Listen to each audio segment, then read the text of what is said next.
కాకినాడ జిల్లాలో చిన్నారి జ్ఞానేశ్వరి అదృశ్యం కేసులో కీలక ఆధారంగా భావించిన పెంపుడు కుక్క మృతి చెందడంతో తమ ఆశలు ఆవిరయ్యాయని జ్ఞానేశ్వరి తల్లి ఆవేదన వ్యక్తం చేశారు.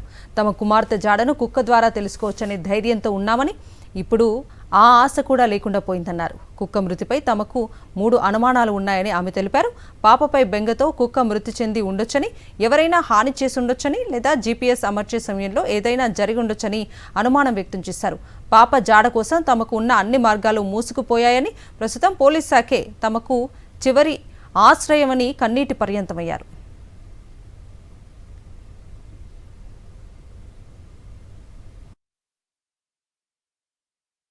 ఇప్పటి వరకు కుక్క ఆశ అయితే ఉండేది. కుక్క జాడ, పాప జాడ కుక్క చెప్తుందనే ధైర్యం మాకు ఉండేది. ఈ రోజు ఏంటంటే కుక్క చెప్తాది అన్న ధైర్యం కూడా లేదు. ఆశ కూడా నిరాశ అయిపోయింది.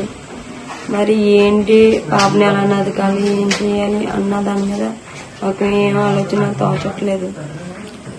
మాకున్న లాస్ట్ ఆప్షన్ ఏంటి అంటే పోలీస్ డిపార్ట్మెంట్ ఏదైతే ఉందో, ఇంకా ఇప్పటి వరకు కష్టపడ్డది కాకుండా వాళ్ళ కష్టాన్ని ఇంకా కొంచెం ముందుకు తీసుకెళ్లి ఏదో విధంగా మా పాపను మాకు అప్పు చెప్తారని అనుమానం అంటే అనుమానం అంటే అది అవతల వాళ్ళు ఏమైనా చేసి ఉండొచ్చు, లేదంటే మా పాప మీద బెంగ ఉండొచ్చు, లేకపోతే జీపీఎస్ పెట్టేటప్పుడు కానీ తను పట్టుకునేటప్పుడు కానీ మెడ దగ్గర ఎవరు చెయ్యన్నా టచ్ చెయ్యి ఉండొచ్చు అన్నదా. ఈ మూడాట్లో చెప్పలేను సార్. ఇంకా ఏం జరిగింది అనేది, ఎందులో ఏదైనా జరగవచ్చు.